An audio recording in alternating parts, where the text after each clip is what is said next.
Hi, good evening. Good evening. How are you? I'm all right. How are you? Not too bad.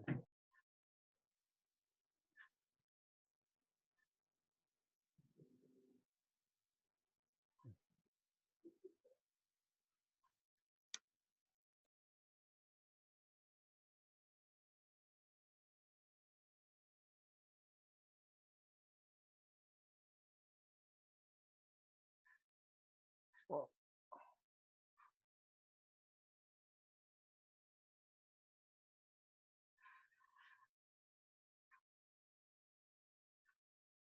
actually,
So Eugene, what do you do outside of the One Africa network? Can you hear me? Yes, I can hear you. I can hear you. Yeah. I run a consulting company, SSG Consulting. Okay. So mainly we have office here in Birmingham, in US, Washington, and Nigeria, Rwanda, Zambia. So we do consultancy, operation support, and advisory for international companies, mainly looking at strategy, overseas go-to-market, process transformation and improvement, product innovation. So we work with a lot of engineering companies, including Jaguar and Rover, lots of oil and gas companies in Africa, in Nigeria, and East Africa, and manufacturing companies. So how do you find Nigeria? I'm just curious because I'm originally from Nigeria. So how do you find doing business in Nigeria? Nigeria, it's like home. I've been there. I've been to Nigeria like almost 10 times. So I've been there quite a lot of times. So I'm used to the environment. Hmm. Yeah. All right. So that's good. How do you find it? Say How do you find it? Nigeria. Mm. Oh, I haven't been in nearly 20 years. I haven't been back. I think I've been back twice. So because my dad's still there, and my sister is a senior lecturer there. And Nigeria is Nigeria. There's no real change. So I don't know. It's Hi, Amina. Hi, Monder. Hi, Eugene. How you doing? Hi, I'm fine, everyone. thanks. hi, Hello, everyone. Good evening. Good evening. I hope everyone is okay. I'm all right. At least I can speak for myself. I've recovered from COVID, so I'm okay. Oh, you've recovered? Yes, it feels a bit, it's a weird kind of feeling where you feel really good when you heal from something, but this time, looking at all the statistics, you get that feeling of slight guilt that you're better, and sometimes you don't even believe you're better because you think it's going to change any time. But thank God I'm here. It took a few weeks, but yeah. It's good. It's good to hear that you've recovered well. Yeah. But you've fully recovered, or you're still in the process? It's quite difficult. I'm still very tired because that's the thing. I think the main thing they tell you is you get a high temperature and you get a cough. Now, if you tell an African you get a high temperature, it's very high malaria 40 degrees temperature, not just a slight temperature above your normal, but then you get very tired as well, and the loss of appetite and all the other subtle symptoms that they won't tell you about. Yes, it's like when I was telling my doctor to say, well, she said, do you have a sore throat? So I said, well, my throat feels funny, but I don't think I have a sore throat. As far as I was concerned, that wasn't a sore throat. So then going through the symptoms, they says, no, I think you have COVID. And a few days later, it got worse. But I think that's where the main thing is with this, but even the recovery itself, because you still feel very tired. Yeah. I think it's different case from the different individual depending on how your body reacts. Yeah. Right. I think it's 2 minutes past 6 now. Probably we can just kick off, and in the interest of time, and everyone, the rest people can join as we progress. Just to double check, we got Amanda on the line. We got let me just check. We have Samuel. Samuel, are you on the line? I saw you somewhere. Can you hear me? He's muted. Samuel, Okay. you're muted, I think. I'm here, thank you. Nice to meet everyone. Nice to meet you. And Amina, I can see you. Catherine, I saw you joining in. Yes, hi everyone. Hi, Oh, Eugene. Hi, Catherine. Thanks for joining us. And you go, Councillor Achiedu. Hi, good evening, And everybody. finally, we got Julian. Unfortunately, due to emerging competing priorities, Esho and Patricia are unable to join. They just sent their message in the last few minutes. So they passed their apology. So we can start. Just before we start, in terms of housekeeping rules, I'll be muting off the microphone just to minimize the disruption. And also, in the case you hear any noise in the background, kids or dog barking is just the new normal of working from home. So I hope you wouldn't mind. So thank you so much for joining us, joining One Africa Network webcast discussion on COVID-19 planning for recovery and growth. Today, I'll be your host, and I'm supported by my partner, Dennis Aguma, who is also a coach at One Africa Network and a visiting lecturer at Birmingham City University. Before we kick off, I just want to give a bit of brief in terms of what One Africa Network is for those who doesn't know. So basically, One Africa Network was launched 2 years ago, and we are a member-based think tank and social development organization that focuses on issues that affect Black and African businesses, entrepreneurs, and professionals. Originally, we started with focusing on the Midland, but now we've expanded our scope across the UK and also engaging with some members across African continent.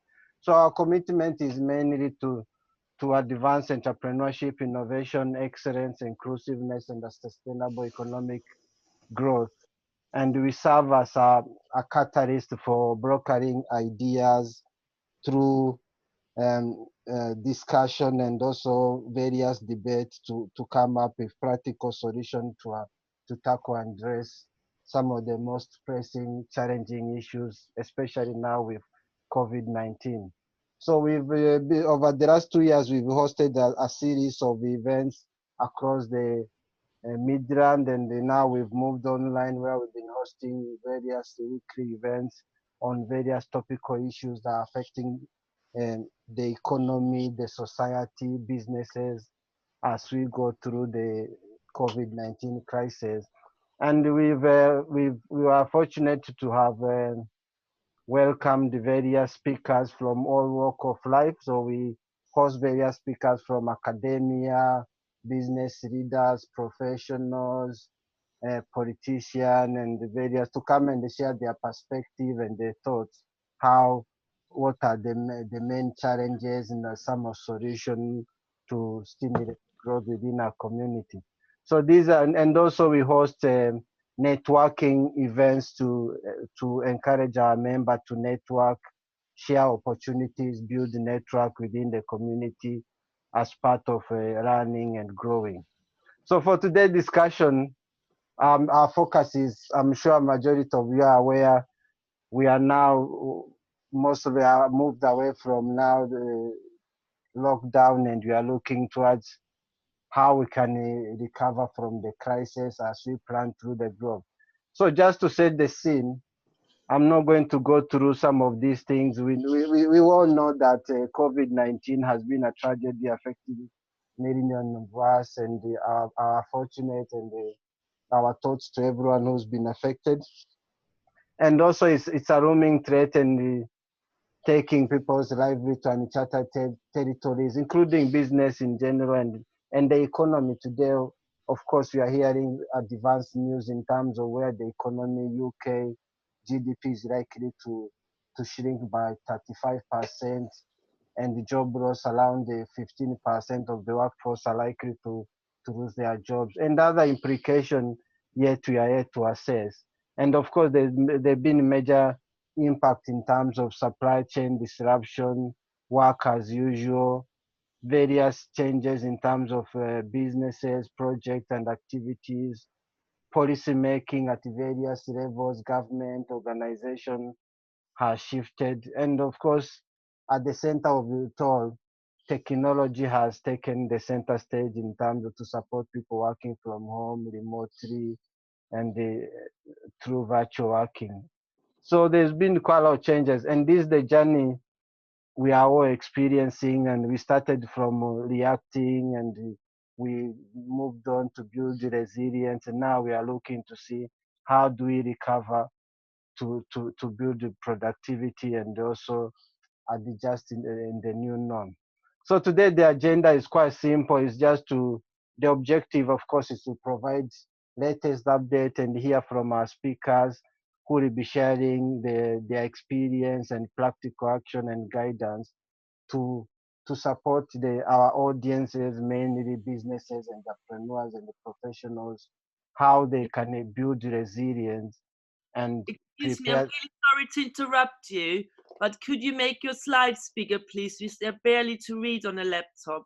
If you just focus on one slide and then go to the next, because we see the slide view, so it's really small.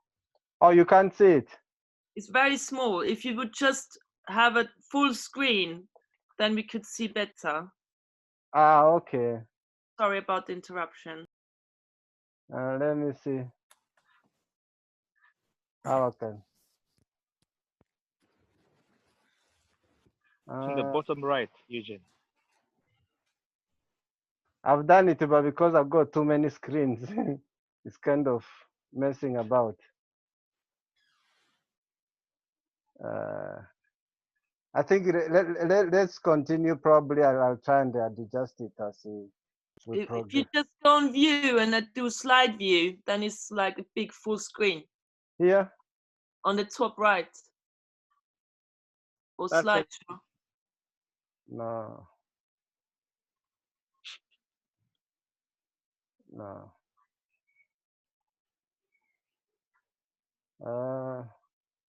It doesn't look like it's allowing me. It's normally, yeah. I think probably let's just let me try and find out as they will continue. So they probably I can do like this. Can you see properly? Can you try screen view? That might work. Where's the screen view? It's in the bottom right section. There, that one. I've tried. It's not acting. You keep going back to. Okay. I don't know. But the screen is clear. I mean, I can see your screen very clearly. Okay. Let's just move on like this in the interest of time. So today the agenda, as I was saying, the objective is mainly to provide updates on the latest situation and also share some practical guidance and the tools that businesses and professionals can take away as they to build resilience and agility as we plan for recovery, especially because at the moment the future ahead is still there's many unknowns. So we need to make sure that we are ready to tackle some of the challenges ahead of us. And to help us answer some of the questions and the topics we have on the agenda, I'm delighted to be joined and to welcome Professor Monder, who's the director at the Center for Research and Entrepreneurship, Minority Ethnics at Aston University. Welcome, Monder. And we have Dr. Samuel Mwaura, who's a lecturer at the Strategist Business School, and Amina Chitembo from the Montfort University. Hi. Hi, Amina. And Katrina who's the founder and the director for Launch Strategist. Chitembo Joel from Leicester City, and also founder of Chitembo Consulting, and finally Julian Ebai. So just to kick off the discussion, if I give everyone probably 1 or 2 minutes to introduce themselves and also give a bit of background in terms of what they do and how the situation, especially COVID-19, has disrupted your business as usual. Before we deep dive into the discussion, probably let me start with Professor Monder, if you don't mind kicking off the stage and introducing yourself and give a bit of background about yourself and how the situation has evolved in the last 2 months. Of course. Well, first, let me say it's both a pleasure and an honor to participate in this webinar. I think what your network is doing is really, really important, particularly in this time.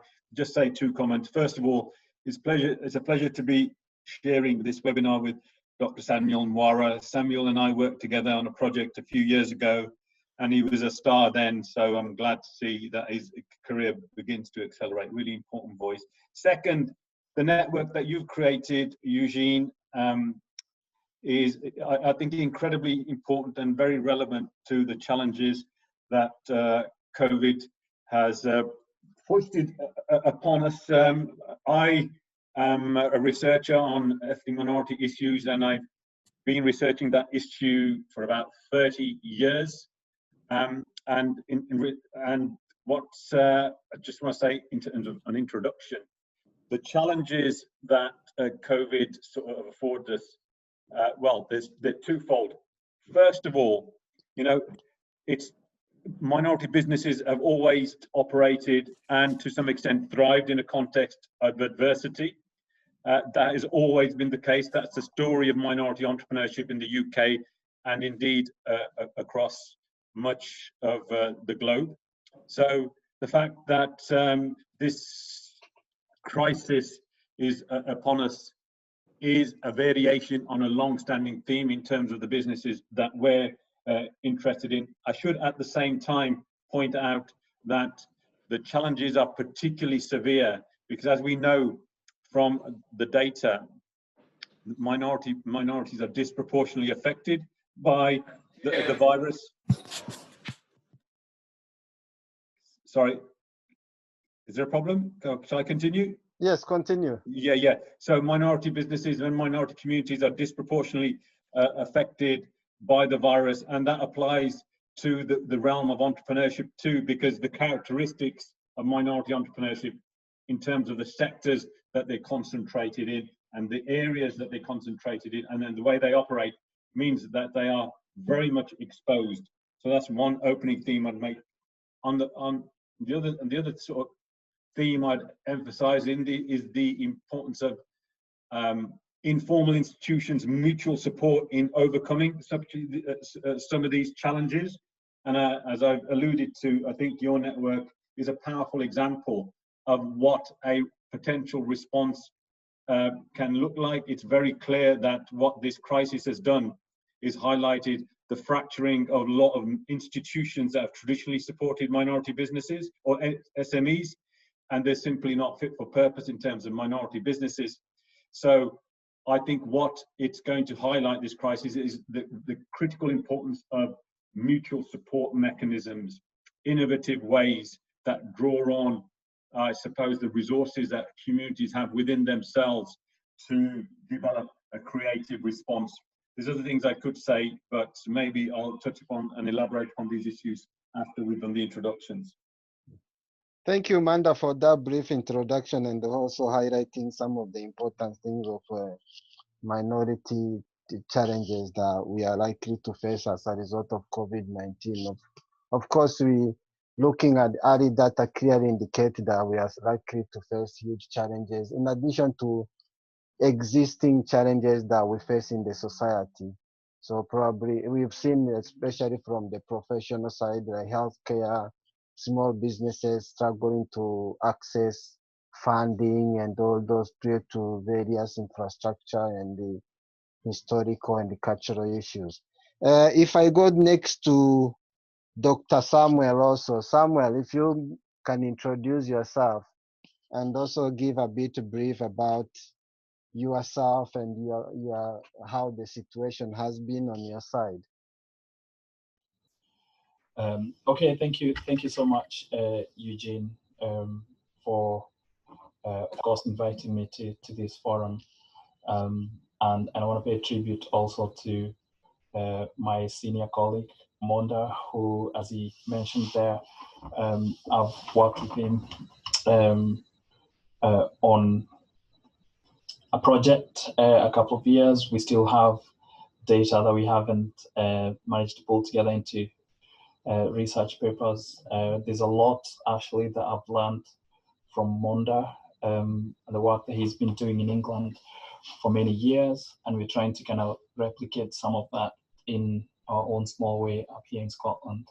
So it's a pleasure to join your network from up here in Scotland. I noticed that there's a lot of kind of Midlands kind of membership in the network and leadership as well. I did my PhD in Birmingham, lived in Selly Oak and Harborne sort of area around the university. And my son was born in Birmingham, so Birmingham remains very dear to my heart, and it's good to be able to link up with people from that part of the UK and have conversations about these ongoing crises. How has it affected me personally? Obviously, in some ways, I think Monder and I and other academics will kind of have got used to working from home and that kind of thing from before. But the biggest challenge has obviously been, you know, the whole kind of childcare situation. The crisis came in at a time when marking season was only just starting. We had to do some classes online. We had to move some classes online, spring school classes and summer school classes. And that has some parallels actually with, you know, some of the things that entrepreneurs are having to do, because moving some classes online has been something, embracing all these kind of digital platforms and everything that we've been talking about for a while at the university, but nobody was doing it because we don't like change, but it's been forced upon us. And we've had to basically transition from class teaching, especially with some, you know, like postgraduate teaching, like MBA, where we travel to MBA centers in, like, you know, the Middle East and Singapore and places like that. But because we can't travel and those classes need to be delivered, we've had to, you know, shift all of that online very quickly. And people have done it and it works. So the implication is obviously whether we'll then now be able to go back to the old system, because we enjoyed some of that traveling, because the online model and using technology appears to work. So there's that kind of forced innovation that a lot of businesses are having to do as well. And that's been really interesting and challenging in its own way. And I'm sure there'll be opportunities throughout this webinar to share some other insights about other elements of business and also my work.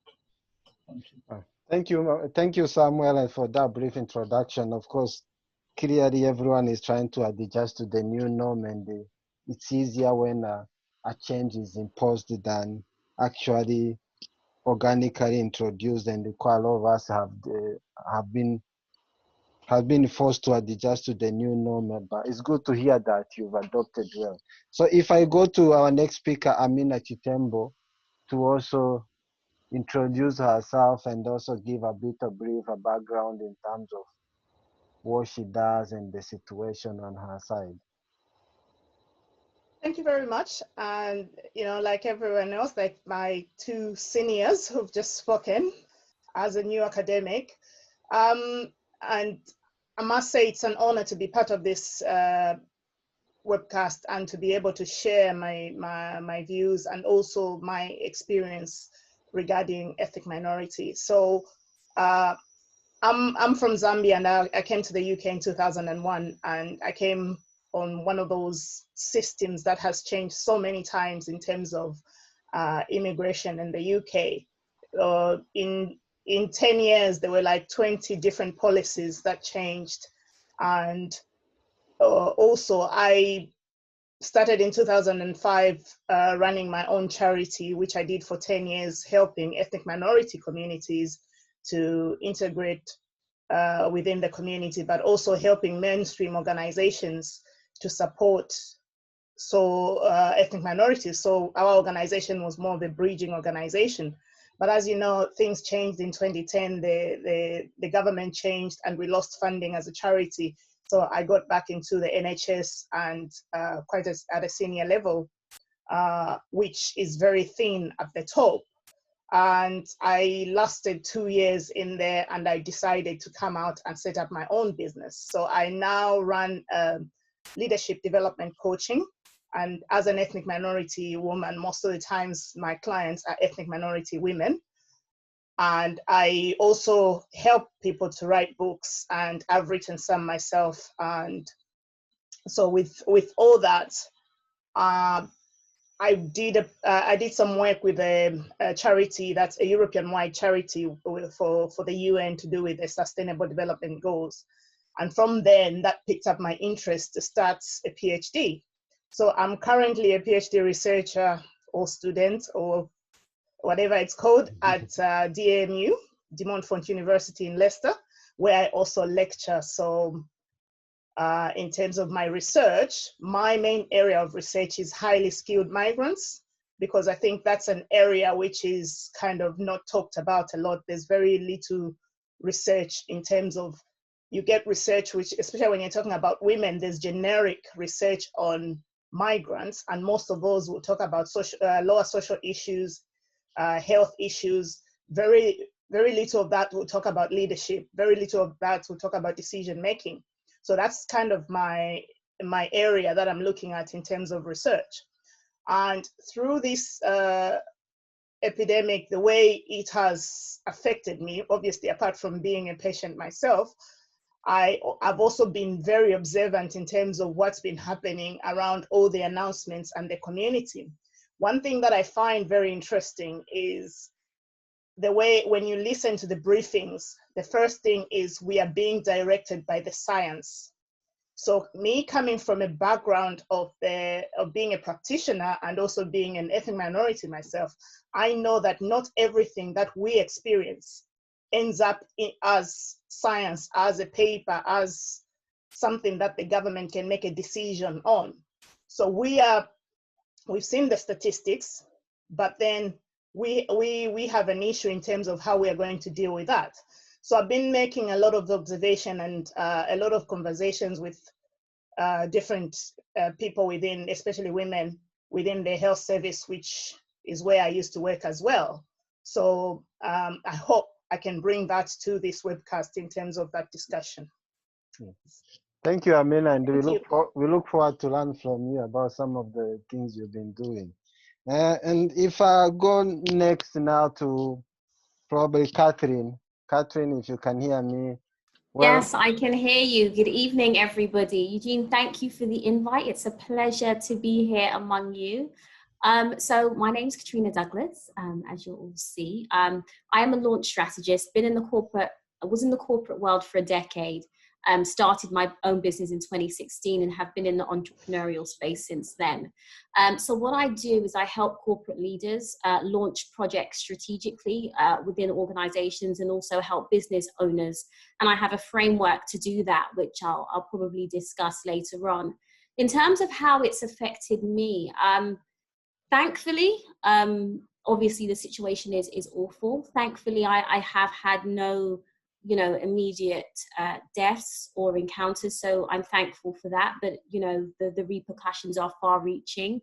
In terms of my business, I've lived on Zoom for the past 2 years, so hasn't really affected me that significantly, thankfully. But I would have to say, in line with what Monder said, is that I think as business owners and entrepreneurs, and especially as ethnic minorities, there's such a resilience that you build up that it's almost like, okay, we pivot and we move. And so there is such a resilience. There is such a, okay, this is another thing that maybe has come and knocked us from the left. but actually, how can we see this from a positive side, and where do we go now? And so actually, I'm finding that in terms of what I do, I help people launch.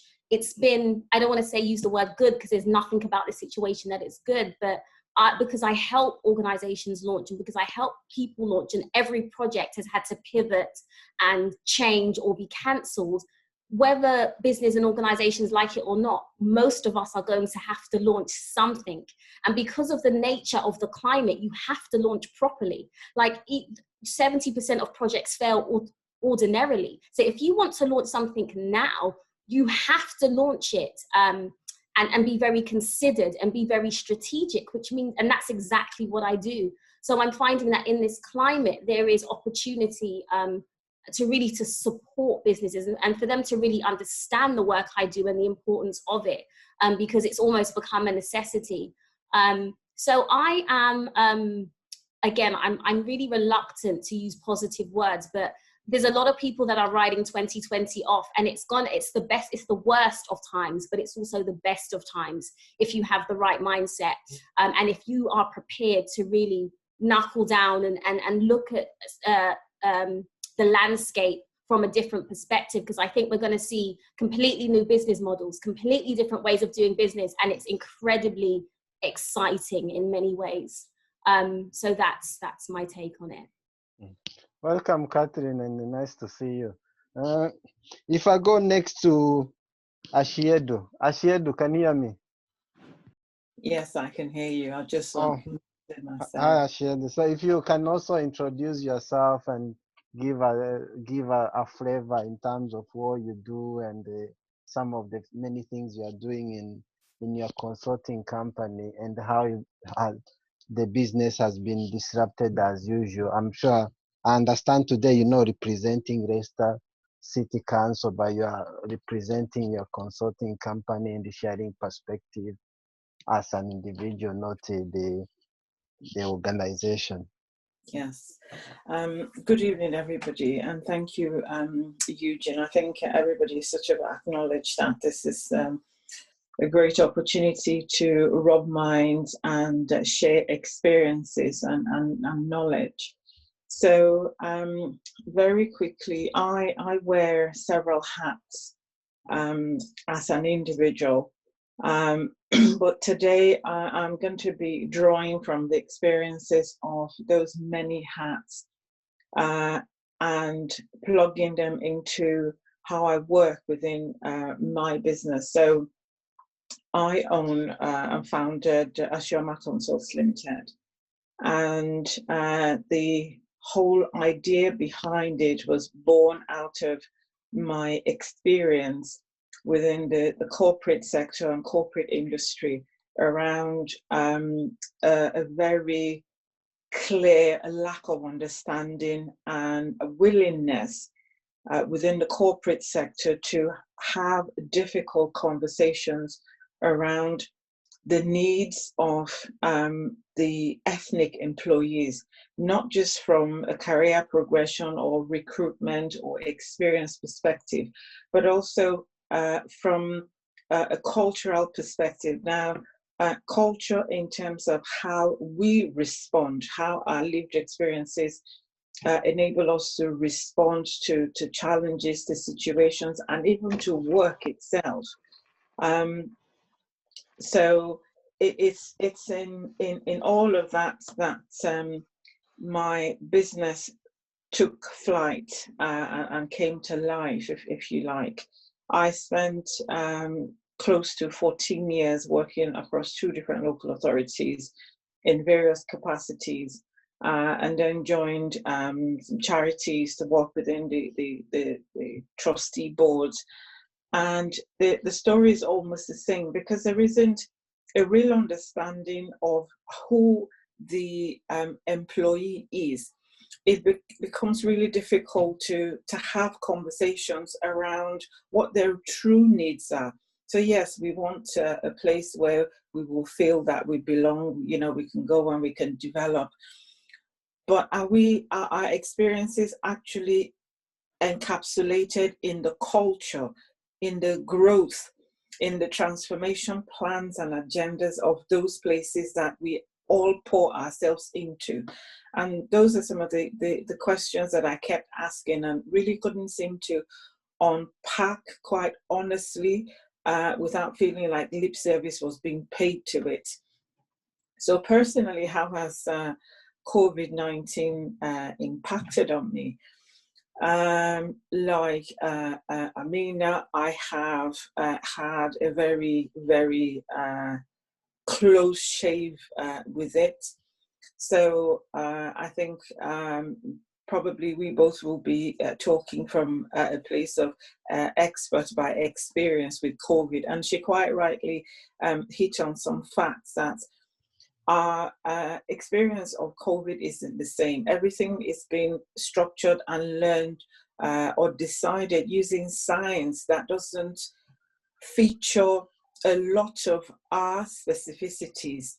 So for me, from a business perspective, it's meant that one, a few changes which, you know, I was sort of arguing for have happened, which is digitization.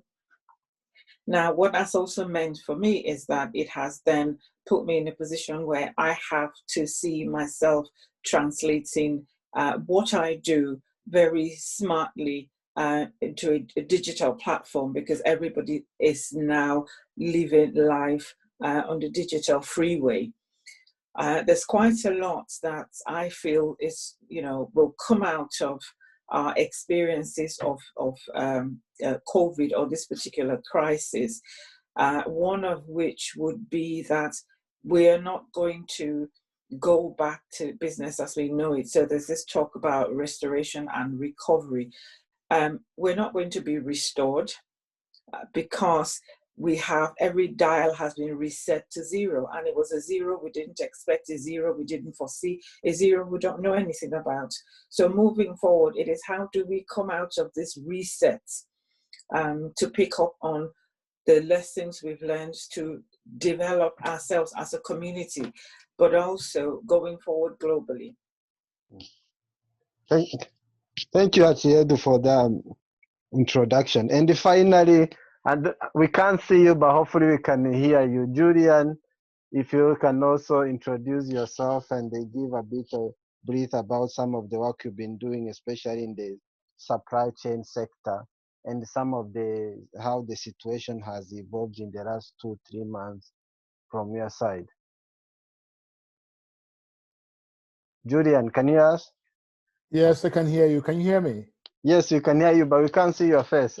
Oh, sorry. I thought this was, you can't see my face. We can see it, but it's a bit okay. Can you see me now? Yes, we can see you. Okay, Eugene, it's a privilege. May I start by saying thank you for the invite. There's a saying that what starts well ends well, and I think the event started well, hosted by yourself. I've had Professor Monder speak. I've had Samuel and all the other participants. It's great. My background, actually, Cameroonian. I was born in the UK, went back when I was 4, and came back when I was 16. And I'm now 53, so I've been living here for the last 37 years. Background academically is accountancy and law. Worked as a legal manager for British Space for about 2 years, and for the last 20 years plus, I've been running an IT consultancy, providing IT services to the NHS, to the government, to big banks, etc., etc. But the last probably 15 years working with enterprise resource planning systems, we're now moving to cloud. So COVID-19, from a personal note, very sad, because obviously my better half, my wife of 20 years, she's a consultant, ops and gynae, so every day she's in the hospital seeing COVID patients. We've lost a few close friends, so it's something which is personal. So we're taking all the precautions recommended by government. Some of them, of course, medical experts. How does COVID-19 affect us as a business? For me, it's very clear. There is a huge opportunity that comes up, and it's about doing business that is data-centric and that is digitalized, as my esteemed colleague esteemed participant mentioned before. Did a lot of work for big companies. For the last year or so, we're providing services to GIS, which is a subsidiary of a big German company. and they do a lot of supplies to M&S, Aston, all the major food companies here, and they're providing cloud-based solutions. My job as a project program manager was to run this globally. At the moment, I'm actually doing some work with Oracle Africa for the biggest telecom in Africa, MTN, and COVID-19 has affected that because my role was to roll out a cloud-based solution to Ghana, Cameroon, Rwanda, South Sudan, and henceforth. But obviously, you need to travel. You need to meet people, set the parameters, set the objectives of the project, talk to the resources. And with COVID-19, travel restrictions, you cannot travel. So even with Zoom, which is fantastic, but I have to say that Zoom, everybody's going on Zoom now. It's slow, it's intermittent, it's unstable. You can imagine in Africa. So we've had to actually put the project on hold for now to have a situation where we can travel, put the structures in place. So two things come to mind. But every time one door closes, so many doors open, Eugene. So I've had so many calls with different clients who are looking for cloud-based solutions based here in the UK, you know, pharmaceuticals, banks, food. So there's always going to be work. So what comes to mind? A lot of the small companies within the BMA space, Black, African, Asian origin, have to look at where the money is. You need to follow the money. And the money is big companies, the money is big governments, big NGOs, and the money from an IT perspective is in being digital, is in being data-centric, is being knowing new solutions within the IT space, things like AWS, Google, cloud-based solutions. So what I would say is that you cannot have technology without having people. People are the most important. You cannot have a technology without having the soft skills. If you have technology, no people, it doesn't work. So for me, the opportunities now, this is the time to retrain, this is the time to refocus, this is the time to re-strategize. More important, this is the time to follow the money. So a lot of charities are charitable. If you want to make money, then we need to follow what the big companies are doing, what the government is doing. One of the biggest projects over the last 10 years here was the NHS. And I was part of an American company that actually implemented something called electronic staff records, which actually what pays doctors, nurses, their grades, et cetera, training, reports. The next step now is cloud. Everybody's going cloud. So whatever business you do, you need to work in platform as a service, infrastructure as a service, report as a service, software as a service.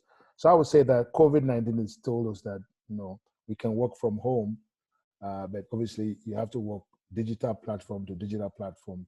So for me, it's been terrible from a personal front, you know, while working in the NHS and stuff, nurses. But from a business point, so many opportunities. Africa now is crying out for people who have IT expertise to come and help governments, private companies, and how to re-strategize to use IT. And it's clear now from what everybody's saying that you can actually work from home, so long as you have the infrastructure, you have the access. So two things for me. On the personal note, it's been quite difficult, but it's been also good. I've been able to work from home for the last 10 years. I've always been in the plane, so working from home, spending time with my kids, has been great. But from a business point, the opportunities are galore. So Eugene, that's me. Welcome, Julian, and great to have you. And we look forward to learn from you. So if I go back to Monder and probably borrow some of the comments from Achied, of course, you mentioned that the future will not be the same as used to be. And of course, there are going to be quite a lot of changes. Monder, your experience, you've done quite a lot of research, working the minorities, and you quite a lot of things. What are the disruption are you seeing, and where do you see the opportunities are likely to come from, and what are the challenges, especially as you mentioned in your introduction, minorities are likely to face more challenges than the rest of the societies and communities. If you can expand and probably... Sure, Eugene. In terms of the challenges, I think they're laid out reasonably clearly in the evidence.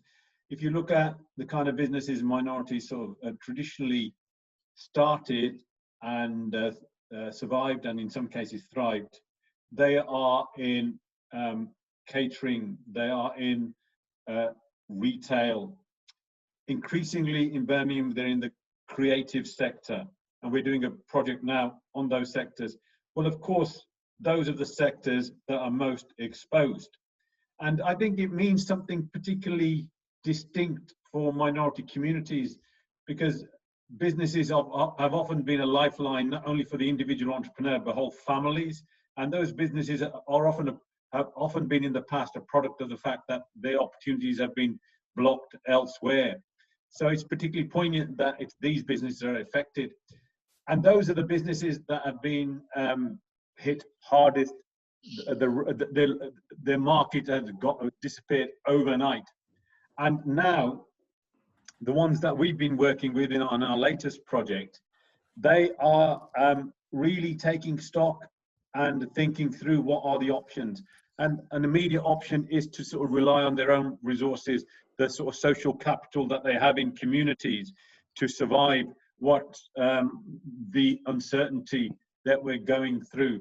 But I don't think that can sort of continue. So sort of looking to other sources, looking at reappraising the kind of business model that has served them well in the past, and Katrina mentioned this, is going to be a necessity, because you know, I share the comment of a previous speaker.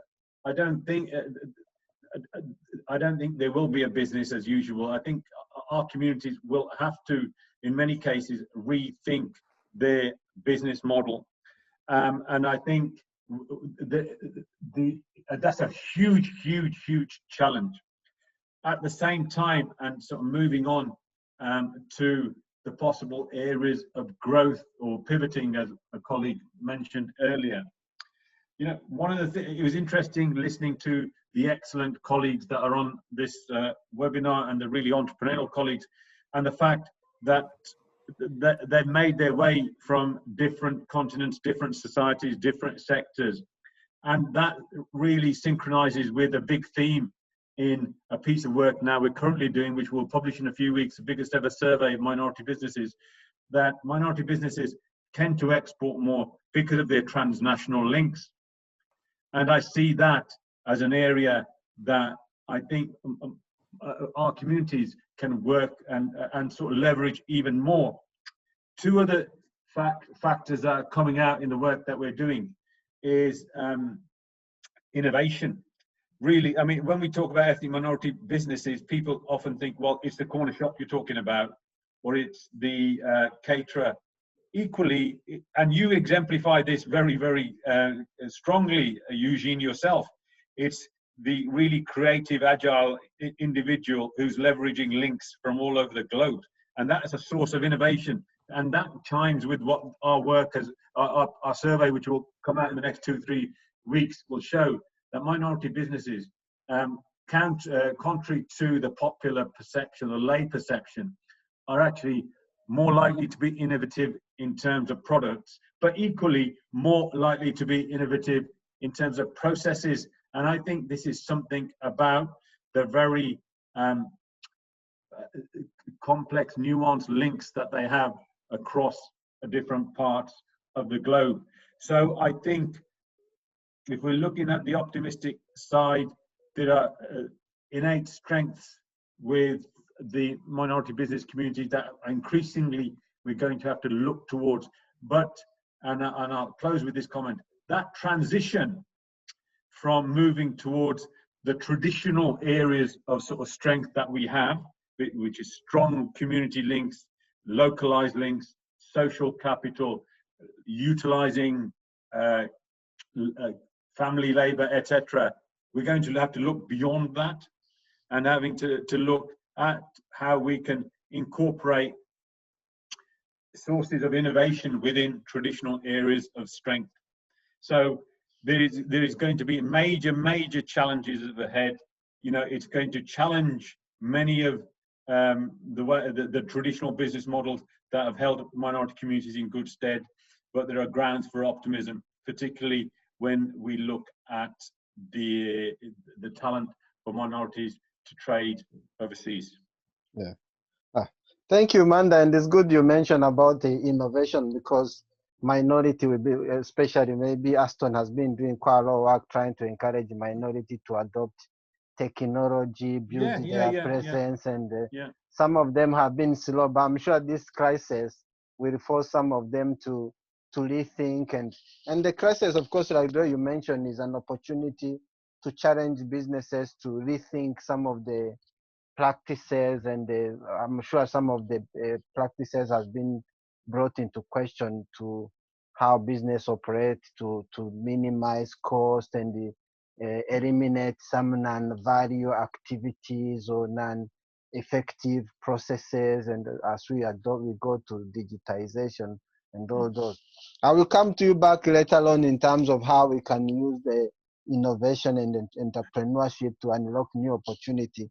But if I go to Samuel also, Samuel, in terms of from your side, if you can probably share your perspective, some of the disruption you've seen in the business world, and where do you see the opportunities are likely to come from, for in the interest of entrepreneurs and business leaders who are listening to us and they are planning for recovery and growth. What are some of the shifts in the market and where the opportunities are likely to come from? Yeah, thank you. And just to add on to the themes that Monder has kind of opened up, when it comes to innovation, there's a very interesting case study that I've had the opportunity to observe really closely. There's a restaurant, a popular African restaurant in Glasgow, and before the crisis, one of the things they've managed to do is run by a Kenyan family, but before the crisis, and I think it being one of the most, sustainable businesses of its kind in Glasgow, one of the things they had managed to do was to diversify their markets. So a lot of, and I'm sure you'll have your own stories to cite, a lot of ethnic minority restaurant businesses tend to be very, very kind of almost tribal, and they don't tend to survive very long. So you'll see a restaurant crops up, and it's two East Africans and South Africans don't go to it, and that kind of thing. But this restaurant in Glasgow, what they had managed to do was to really model themselves as an African restaurant. So they had chefs from all the different African countries.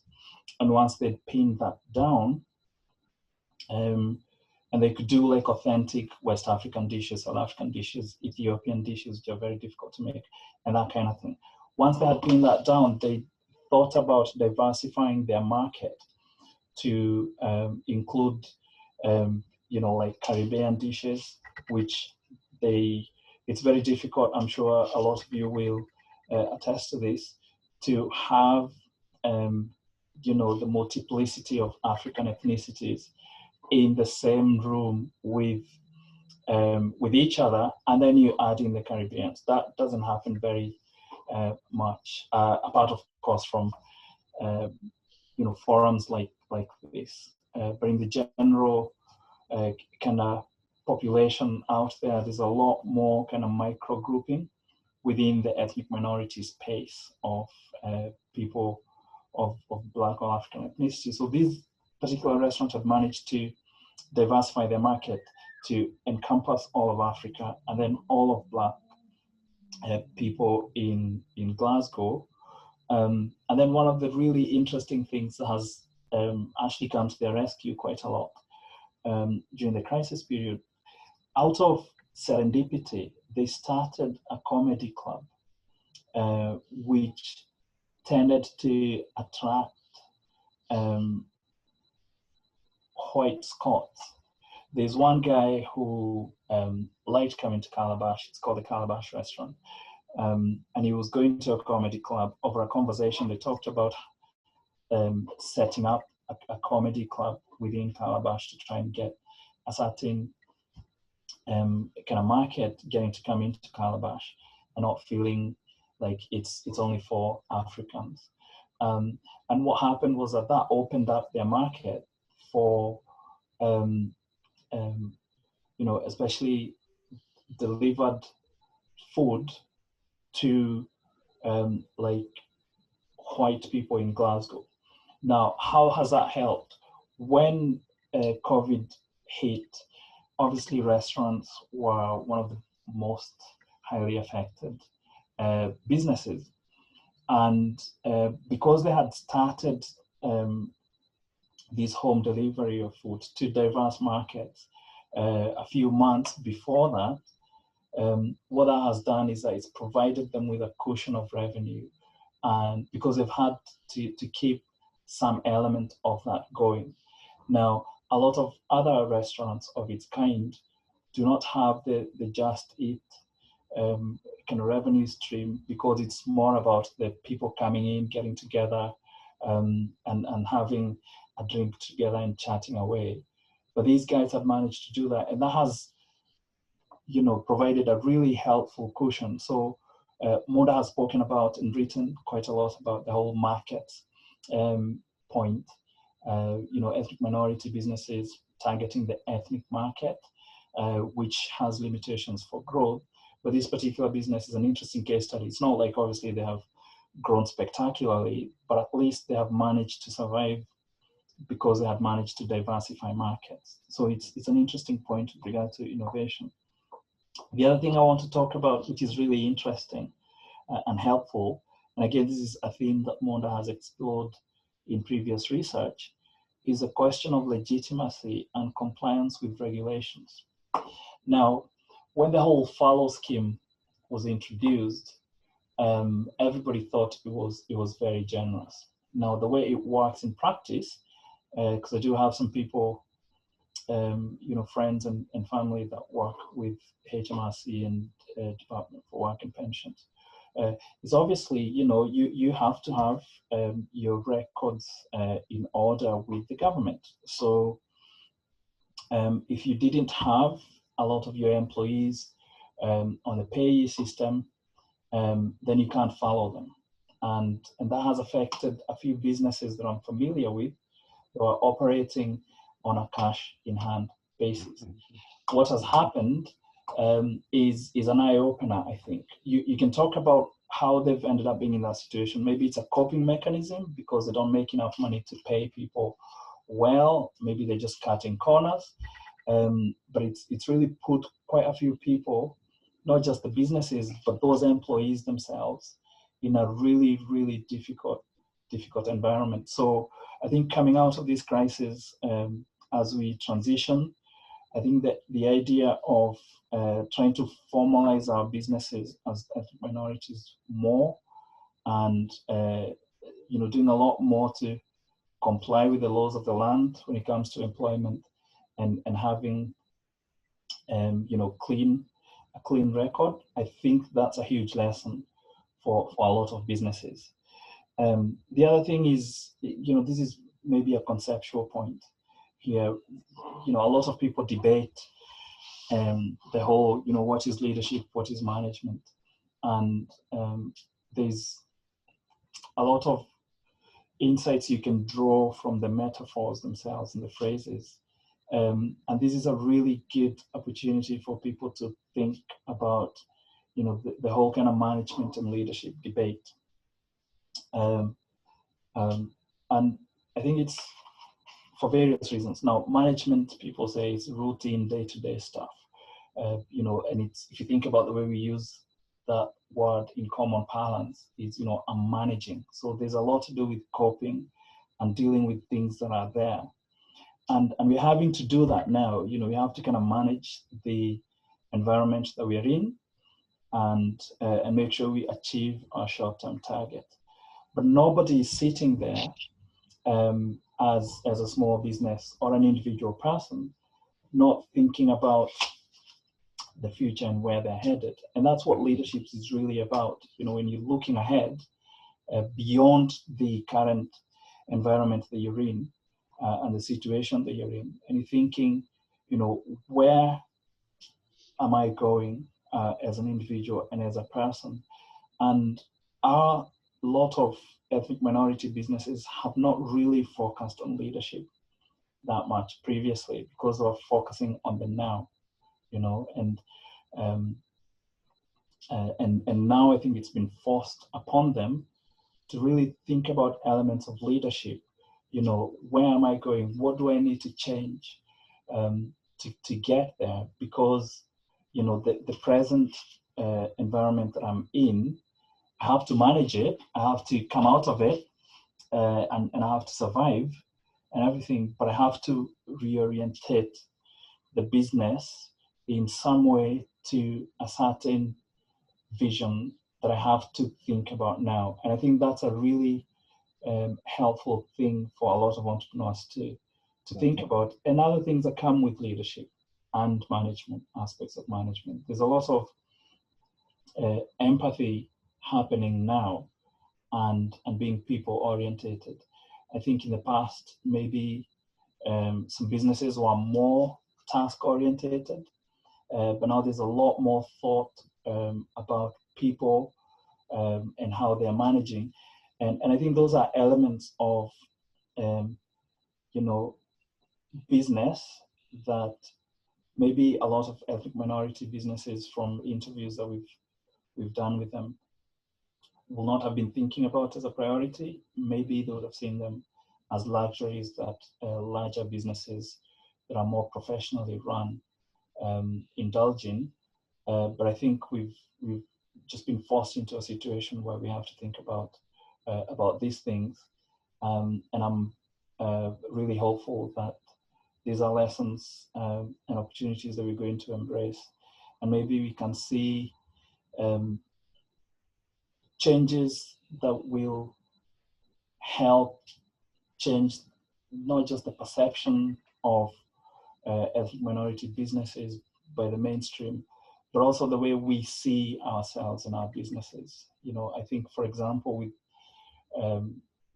regards to the issue of compliance, a lot of us minorities were seeing it as, something that we don't have to do because our businesses are kind of operating on the margins.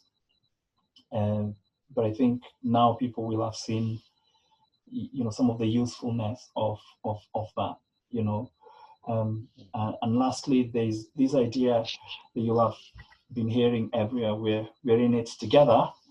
I think that's been debunked by obviously the outcomes that we are seeing, ethnic minorities being hit harder. So we may be in it together, but think about it like a pond. There are some people that are at the deep end of the pond, stuck in the morass. There are some other people that are at the edges. Some people have buoys and everything. Some people are holding on the edge and ready to spring up. And that's been reflected really by the, the differences between countries. Like Scotland refused to start to open up at the same time as England because there was a recognition that, yes, we may be past the peak. However, the recovery, if you like, or the transition to the new normal is happening at different paces, depending on, the region you're in, your particular circumstances, and all the rest of it. And I think that's really, really insightful for people to recognize and to be more nuanced in the way we receive these messages and what we do with them. That we're in it together. We're not really in it together. So you need to really acknowledge your own position and be honest with yourself about the position you're in. And then you look at yourself and the resources you have and the speed at which you'll be able to come out of this situation and get to the next stage. I think that's me for now. Thank you. Thank you, Samuel. Clearly, good three key points I can pick from you just mentioned. Of course, it's good you highlighted the way companies have shifted from result or objective oriented to mainly focusing on the people when the crisis hit.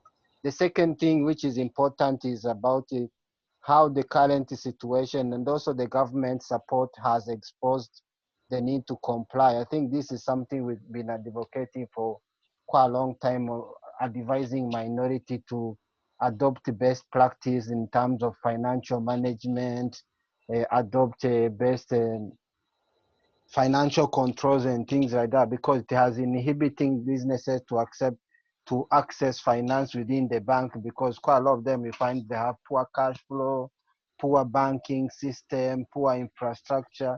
So it's a kind of risk to the government. And I've been talking to a few businesses which have failed to access some of this loan because of poor compliance or not fully incorporated, which is what the government is looking for. And the third thing is, of course, is exposed the need to enhance leadership within the minority. And this takes us to our next, to Amina. Amina, who, if you can hear me, and I know probably let's start from you in terms of how can we enhance leadership among minorities? Is this crisis going to accelerate the call to develop more leaders within, or leadership within the minorities? Are we also going to see a bit of inclusive leadership? How is it from, what's your view and your perspective?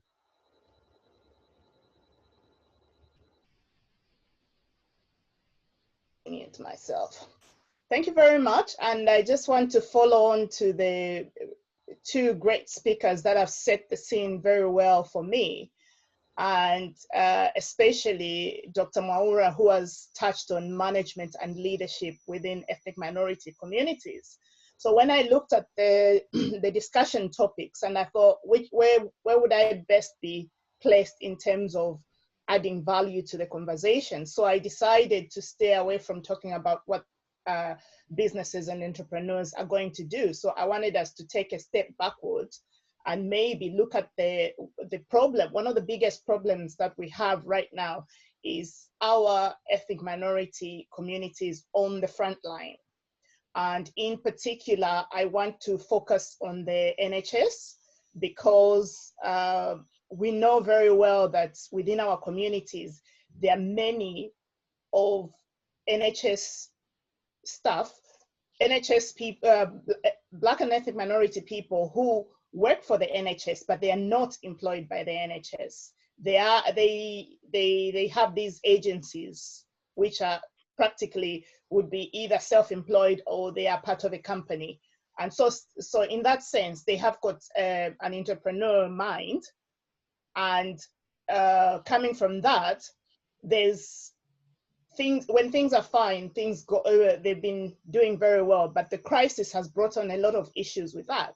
So in order for me to discuss that, I just thought I should, I'll take a step back and just sideways and really just look at a bit of a background for us, because when you look at the discussion and the conversations that's going on around ethnic minority communities, I think what's not being brought much into perspective is we can't bundle everyone in the same basket and say everyone is the same and all the issues are the same. So if we look at the front line, I just picked up a few. So there are two very important reports from my research. And one thing I have to say as well is, in terms of what I'm saying in the session today, these are my own opinions, not the opinions of the university. I'm a researcher and I do a lot of research, and I am looking at things as they go. And it has taught me to, I think the two academics in the room will probably agree with me that you become very critical in terms of when you look at situations, you look beyond the beauty that is there. So I've taken, over the last couple of years, I've looked at the immigration system, the UK immigration system, and how difficult it is for anyone to actually feel comfortable who's not British born. So when we talk about BME people or BAME people or ethnic minority people, and boy, there are so many titles that we have that it's very, very difficult to even pick up. You find that not everybody is the same. Within that, if I bring it down to first generation migrants And in particular, let's look at African migrants and, you know, some of the Asian migrants as well. We come to this country as economic migrants. You will not get a visa to come in because you're coming to set up a business on the corner shop or a small business somewhere. Most likely, we are very highly skilled. When we come, we've got our certificates, we've got our degrees, and that's one of the areas. So around 2000, there was the highly skilled migrant visa that a lot of people were getting, and that helped them to get into this country. And then obviously, you know, there's the background that you have to stay for the 5 years working under what I call a prison. Basically, you are controlled in everything that you do. So you have no recourse to public funds. You live in a certain way, and you have to adhere to the rules so that eventually, after that period has finished, you can be able to get your indefinite leave to remain. And for most of the people, that leads to citizenship. Now, once you get beyond that point, the UK does not have any system that will help you as an ethnic minority, as a foreigner, to support you to integrate and actually start living like any other. You have every right. You can vote, you can start up a business, you can work, you can fight for any leadership position you want, but the system is not there to advise you. So all of us just have to find our way and manage to get on.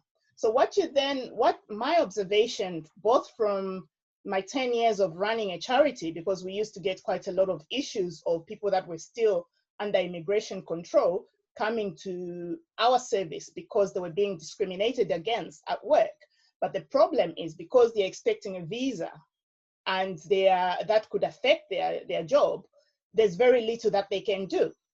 Once people get to the 5-year stage, whether they have high qualifications or not, we rush to university and get an extra degree and then another degree, to a point where there's a study that was done by, I think it's Essex University, a lady called Marie Vanelli. And one of the studies that they did was the ethnic hierarchies and how overqualified ethnic minorities are for the jobs that they do.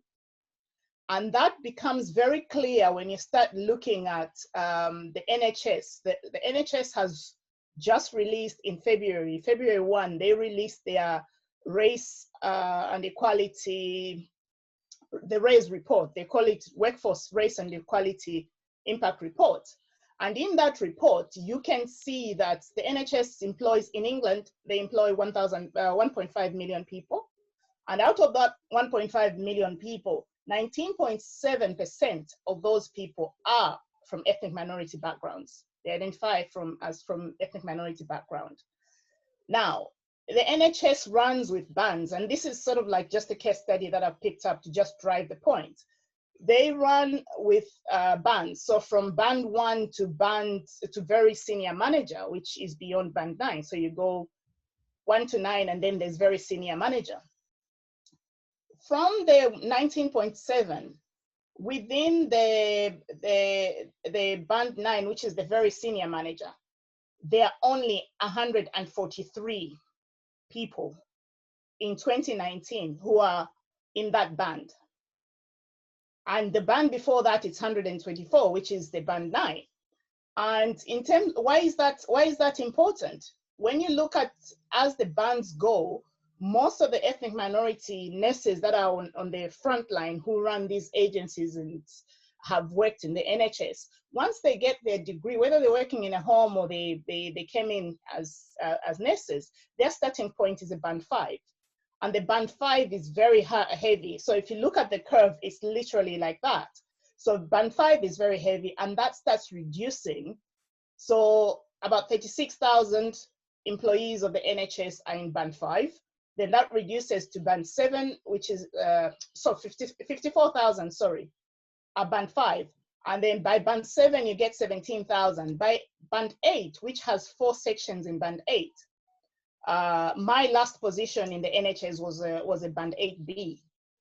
And in that, you only have 1,900. And it comes back, the whole of band 8, we have 9,000 ethnic minorities.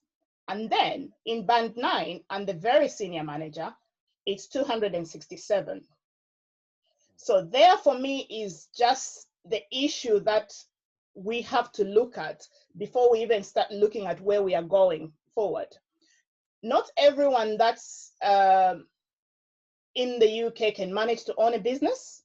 It's very difficult. I've done it all. I've been an entrepreneur, I've been a professional within the NHS, I've worked in the charity industry, and I'm one of those that can tell you a bit about each of these sectors, not probably as well as being an expert in any of the areas, but at least having worked in those, but also coaching people, individuals that want to do either they want a promotion or they want to go into business.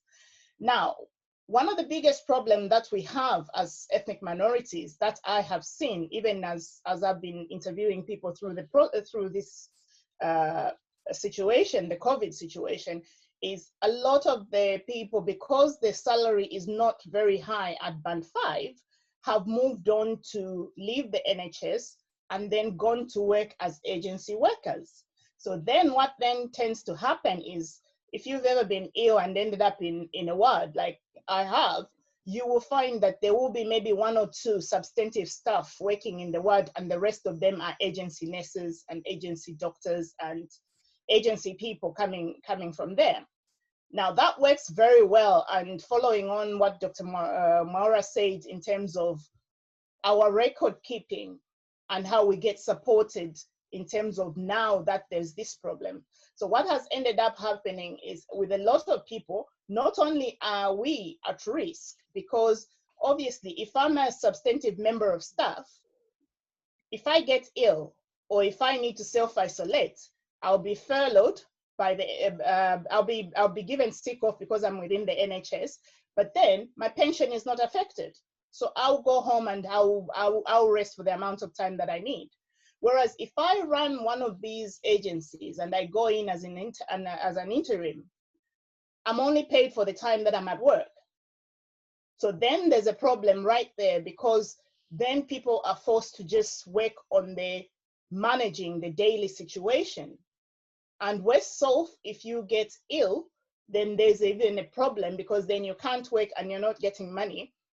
But because you don't fall within the category, because of the record keeping of where you can get furloughed, or you can get a small business support, or you can get any of these schemes that the government has put up, we are in trouble. Following on from there, what I looked at was, okay, so then having all these issues, those are issues that we do need to address, and we start looking at in terms of whether it's from an academic point of view, from a policy point of view, from an individual point of view, from even a community point of view, because most of these things, it's advice. You get advice, oh no, they're just bothering you, so you can just you can just do this, this is what I did. And also from our accountants' point of view, in terms of this, the advice that we get from our accountants, because from running a small business, you are one of those that will be told, oh, I'll make your accounts work so that you're not paying the corporation tax as much as you should. And then the scheme comes on and say, we'll use the average of your last 3 years. You're done. Amina, just to interject a little, you have 1 minute. If you can just quickly wrap up and I'm just winding up on that point. Especially on, if you can give us insight in terms of how can we enhance. Yeah, that's the point I was going to just there. So you're done when you're at that point. So in terms of going forward, what can we do to help ourselves? What can we do? Rather than looking at, we have to really look carefully and critically about how we operate and where we want to be. If we're going to be entrepreneur and run a small business as an agency and go back and work in the NHS, let's make sure that we have everything in place so that we can get the support.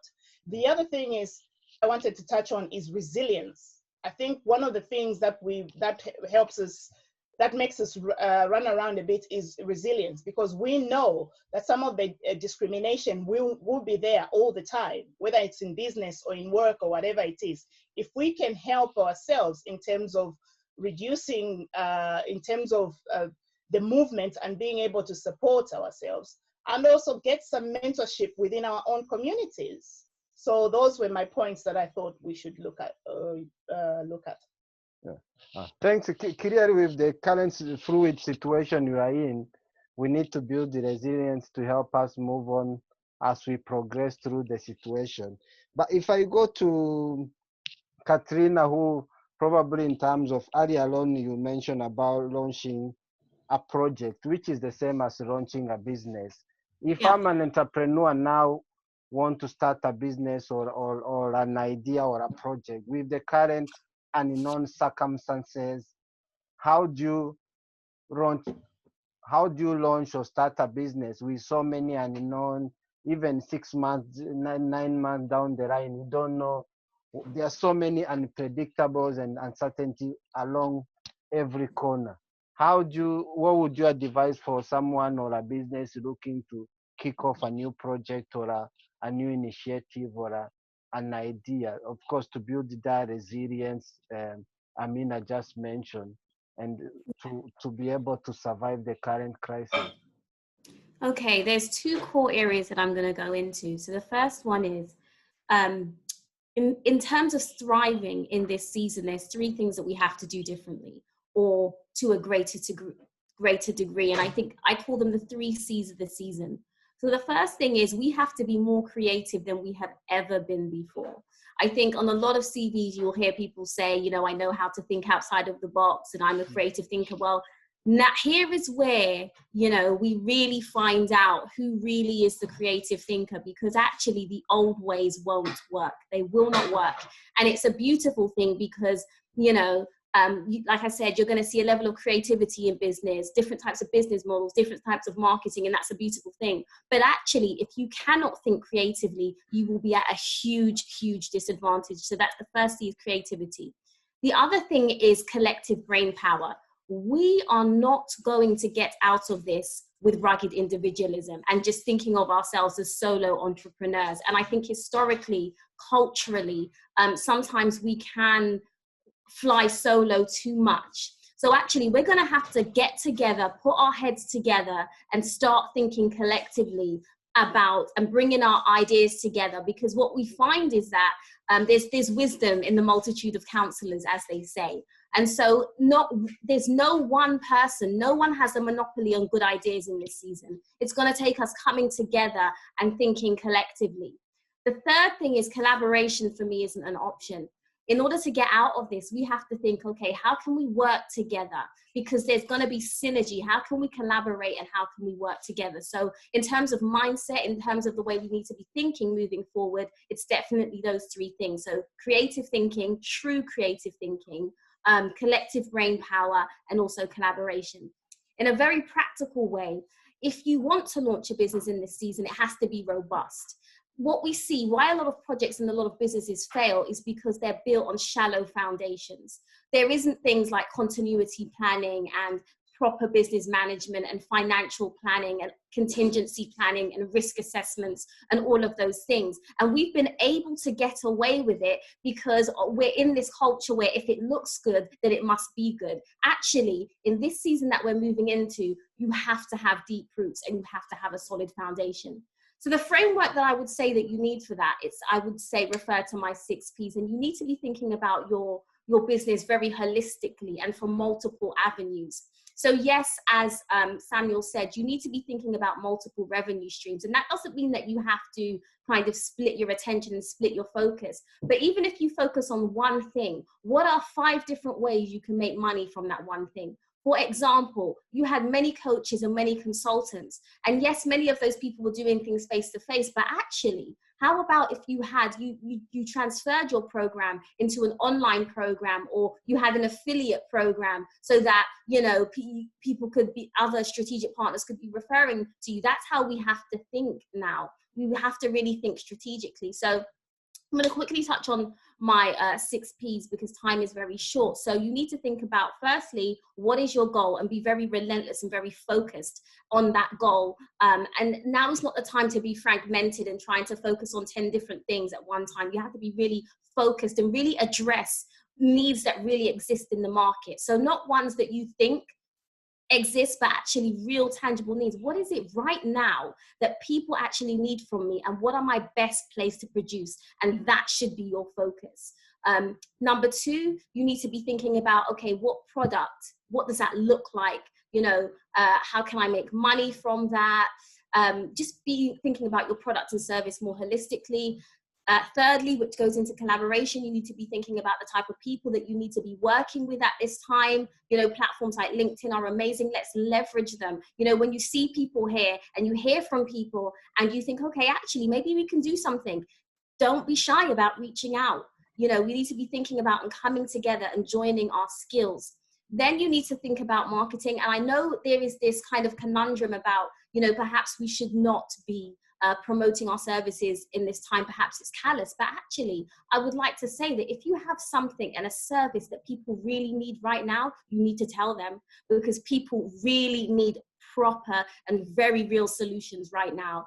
And right now there's a lot of experts that are amazing, but also don't have solutions. So if you have a solution and you think it's going to help people, you absolutely need to be marketing it right now. And then the fifth thing is processes. What processes do you need in place to make sure that you have that business continuity, that your business can stand the test of time? And then finally, you need to be thinking about long-term profit and how is your business going to be around if this situation continues. We have to be more astute financially, because what we're seeing is even a lot of business, so significant businesses, they didn't have enough wages for a few months. You know, significant businesses, we can't do business like that anymore. So in a nutshell, I know time is short, that's what I would say. So my 3 C's and my 6 P's, that would be my takeaways for you tonight. Oh, thanks, Katrina, for sharing your 3 C's and 6 P's. Of course, I've written them down. Probably I'll be executing them from tomorrow. And I might come back for further advice. Before I go to Julian to give us a bit of how technology has reshaped the way we operate and the various approach now coming up from remote working, let me go to Ashiedo to also share her perspective in terms of some of the things you've been seeing working in businesses, how we are shifting from the existing normal to the new normal.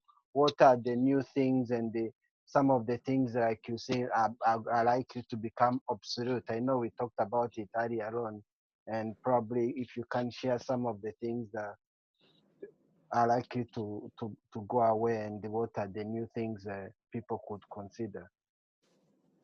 Right, thank you very much, Eugene, and thank you to all the previous speakers. Everybody just really nailed it, because all of the different things that I'm coming across within my different roles have been very clearly set out and picked up on. I think for me, just to add further, several things I think that we as a community have to be adept now at doing. I know that everybody's looked at this, Amina particularly, and Samuel have talked about our ways out through a more bespoke style or understanding of leadership, especially taking into account some of our formative cultural practices and cultural understanding of how we need to be existing. So, for instance, the part about resilience. Now, we all think that there's a common belief that as a people, as an ethnic people, we're very resilient. But the question I always ask is, do we understand why it is that we're resilient? I mean, Amina did sort of hint at it. We have this negative, and I call it a negative mindset that when things aren't working, rather than speak up about it, we then become very transitory. We move on, but never really quite deal with the trauma of that particular situation. So when we find ourselves in the next crisis, we're dealing with a multitude then of issues rather than just one that is focused on the immediate and current challenges that we face. Another thing I like to highlight is about the transferability of our skills and our competencies, and this is linking to Katrina's point around collaboration. We as a people, I was born and raised in Nigeria, and one of the things that you're sort of taught, as an African woman is you have a set role to play. You can't go above your station. So many of us come here very well educated, very well connected, but cannot get out of that stereotype we've already been boxed into in our minds. And so we have to be able to now put ourselves in a position where, what skills do I have? How do I leverage my network to be able to get me out of this? And it's a willingness then to collaborate. Dennis did say that we have to be more collaborative in our approach. Yes, we do. And in the different communities that I work with, both within the Midlands, that is something that is lacking, because we want to go on our own. We want to be seen to be the ones who are doing well. But when you begin to break down the success story, it is a very hollow and very shallow success story, because we take nobody along, we build no legacies, or we leave no legacies. So once we hit crisis, we fall straight to the bottom of the pile. Another thing that I'd like to sort of highlight is around how we develop our capacity. And I'm talking about this from a standpoint of information gathering, information sharing, information dissemination. Now, we are accountable as people, whatever place we occupy, because I don't like to use the word position, because that sometimes gives a false sense of entitlement. We have our places and spaces that we occupy. How are we using these spaces, these places, to be robust in how we gather, how we share, how we disseminate information? And are we fostering inclusiveness and accountability? Are we able to hold ourselves accountable? Because that is key to being able to start to drive this whole discussion around recovery and restoration. Because as I said earlier, we're not going to recover what we've lost. That's gone. The dial set back to zero. So in holding ourselves accountable now going forward as part of a global community, what are those things that we know haven't worked? Who are those people that we would like to reach out to that we haven't somehow managed to connect for fear of, I don't want somebody else to run away with my idea? And I always say, people I work with and mentor, nobody could ever run away with anybody's idea. If anybody runs away with it, you never had the idea in the first place. It was never a workable idea. So, another thing that I want to sort of quickly touch upon is our response to the change in work culture. What is work now? We're all sitting around here. Probably January, this would have been impossible, because all of us on this current platform would have had one reason or the other not to show up at 6 o'clock on a Friday evening to have a meeting. But here we are in the comfort of our own homes, having this meeting, having this dialogue. And are we preparing our community for the fallout from this rapid digitization of work? Because our skill sets are so traditional in the way we look at work, in the way we plan our businesses and want to shape our forward trajectory, that some conversations I'm having, people are still expecting that they will go back to work, go back to their employers after they come off furlough. And I'm saying, hang on, employers are taking time, especially large-scale employers are using this time to actually look at how to create efficiencies within their systems. And if they've been able to repurpose staff at short notice onto various ways of working, it then doesn't make sense to suddenly have massive buildings all over the place, because then are we ready for the change in work? Also, disruption. You know, a few people have talked about how this has totally disrupted our normal, you know, what it is we're used to. This has done something very unique, and I think I'm one of those who's sort of benefited from it. It has forced me and everybody, I'm sure, on this platform to think outside the box. We're no longer thinking the way we used to. We're no longer expecting the sort of things we expected. So this is something, this point, I think we need to be able to find a way to harness the synergy on the platform and begin to disseminate and share these thoughts to our different platforms, and even probably incorporate them to the services that we, or the businesses that we service, so that they begin to approach the question of the Black and minority ethnic community from a position of cultural intelligence, not just that we're people of culture, you know, we're very hardworking. That is no longer going to cut it.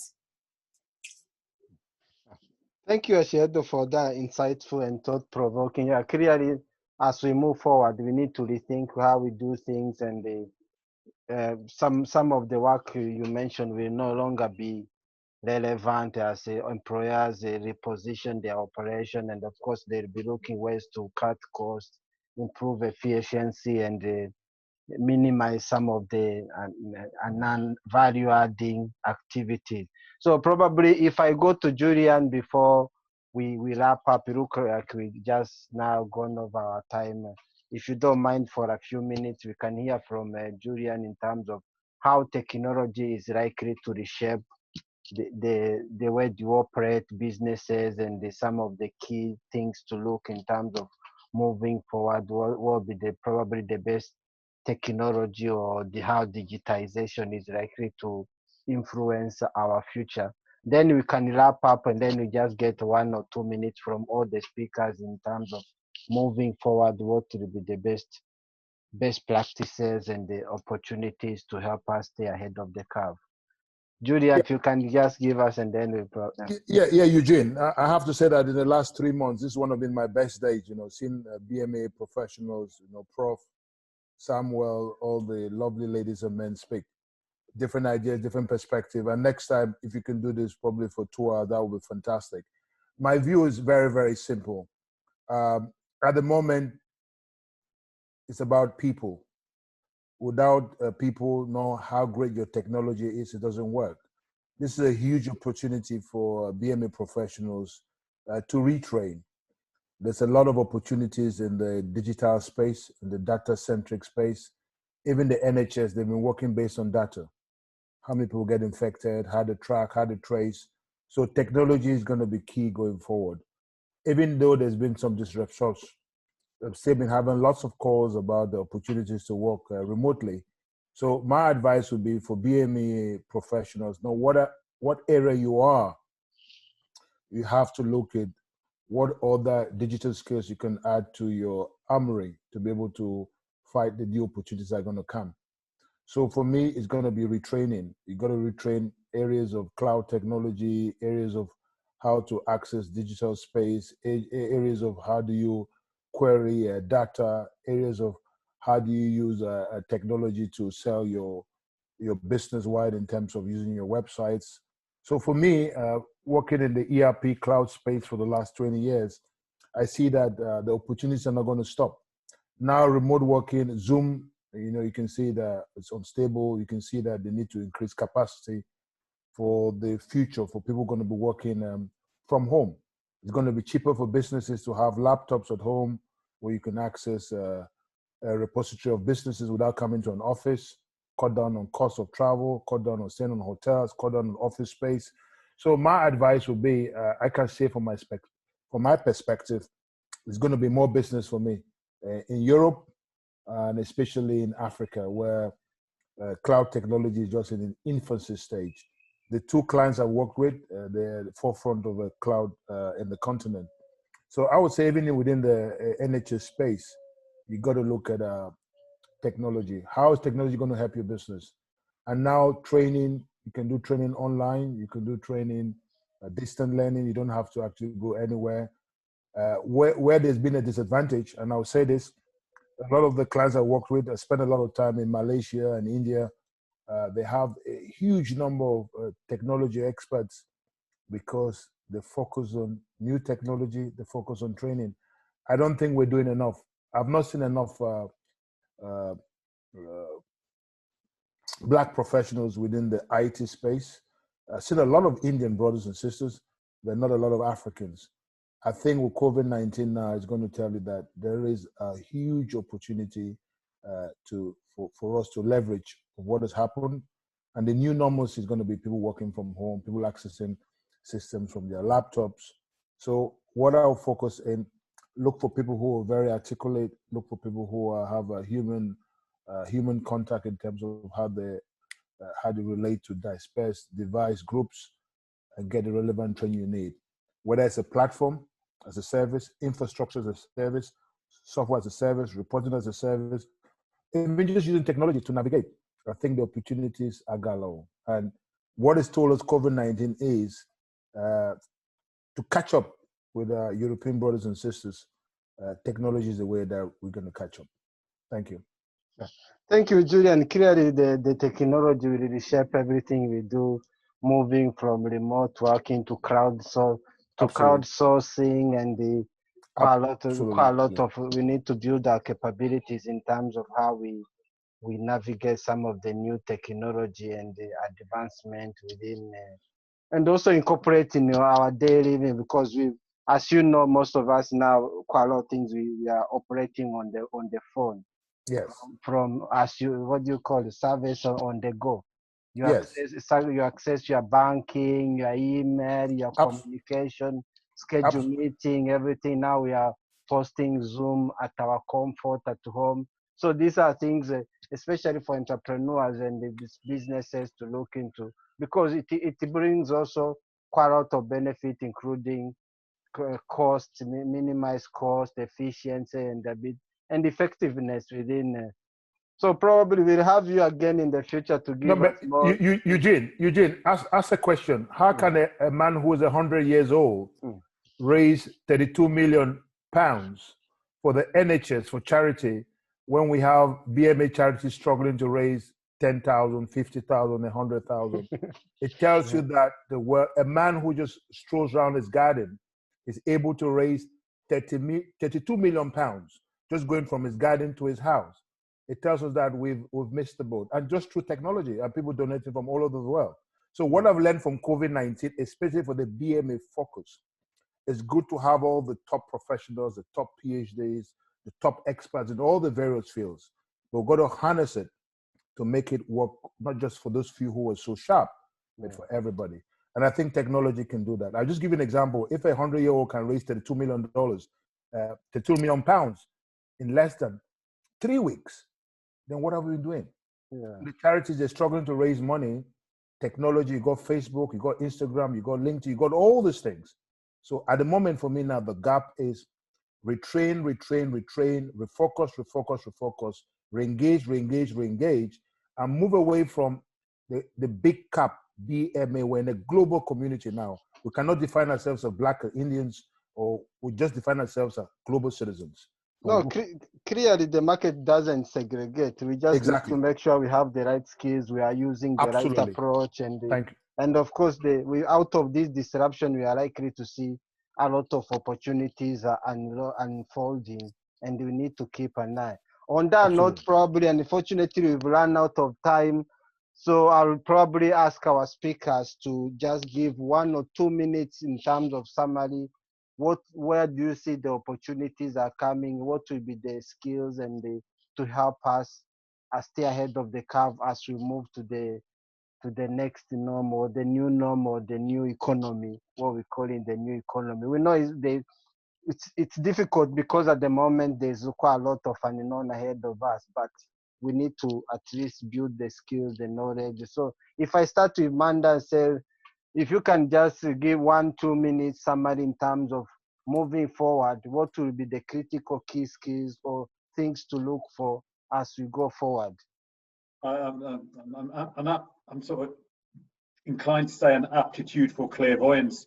But I think 3 things I would highlight from the discussions which I'd found most illuminating. The first one, just reinforcing the many profound points made by my colleague Julian, especially technology. The only point I would say over and above that is to harness that with the traditional strengths that minority communities have across nations, across in communities, and bringing the 2 together, I think would make for a really, really powerful combination. We've seen in other parts of the so-called developing world that technology has been more, the way that local communities have harnessed technology has been much more effective than the formal state. So we can do that here too. The second thing I think long overdue is a discussion on what we mean by success, what we mean by growth. Conflating that with how much money is in your bank doesn't mean that you live a fulfilling or virtuous life, you know, as evidenced by the current incumbent in the White House. So really thinking through what success means, you know, combining the social, the economic, the family, you know, for me, it's much more about flourishing rather than a narrow metric. And the third and final thing, I would say we have to be engaged. I'm all for, you know, strengthening communities, but equally, you know, there's so many resources available for us now within formal and informal institutions, within universities, within technology centers, within growth hubs. And I bet, I mean, I work very closely with the growth hub in the West Midlands. I doubt if they know about the brilliant conversation that we've had here tonight. I think this forum could teach them a lot, and colleagues here should avail themselves of the resources that they have too. So I think, you know, facilitating a 2-way interaction with informal institution and doing so with vigor is going to be really important. So those would be my 3 takeaway points. Thank you, Monder. In terms of Growth Hub, I know Mohammed is listening here from Aston Growth Hub, so probably he can take some of the key discussion and share across. So if I go to Dr. Samuel, what's your final thoughts in terms of moving forward? What are the key takeaways to help us stay ahead of the curve?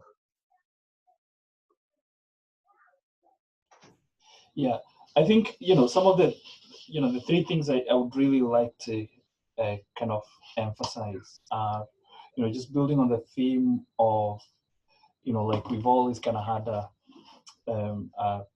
something of a survival mentality with dealing with things right now, and we're not thinking of, you know, like kind of jumping from one crisis to the next and not dealing with things.